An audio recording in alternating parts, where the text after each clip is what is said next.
ప్రాజెక్టులకి వెనకటి తేదీలతో ఇచ్చే అనుమతులు చెల్లవని చెప్పింది సుప్రీంకోర్టు. అయితే ఇప్పటికి రన్నింగ్లో ఉన్న ప్రాజెక్టులకి మాత్రం ఓకే చెప్పింది.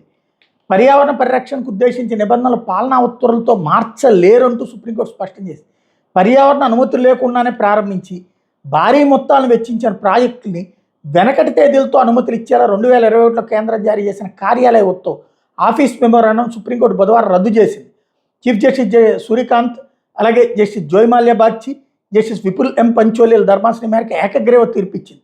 ఈ తీర్పు భవిష్యత్తులో చేపట్టే ప్రాజెక్టుల నిర్మాణానికి వర్తిస్తుందని తెలిపింది. తద్వారా వెనకటి తేదీతో అనుమతులు పొంది ఇప్పటికే ఆరంభమైన ప్రాజెక్టుల్ని కూల్చివేతల వంటి ప్రతికూల చర్యల నుంచి రక్షణ కల్పించింది.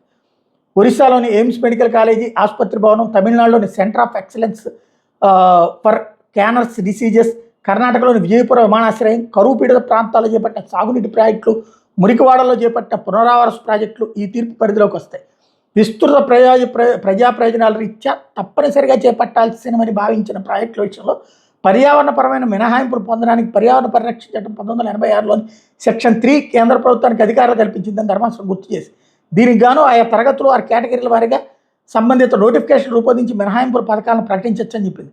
అట్లా చేయకుండా కేవలం కార్యాలయ ఉత్తర్వులతో పర్యావరణ అనుమతులు అధిగమించే ప్రయత్నం చేయడం తగదని, ఇది హేతుబద్ధం కాదని హితవు చెప్పింది.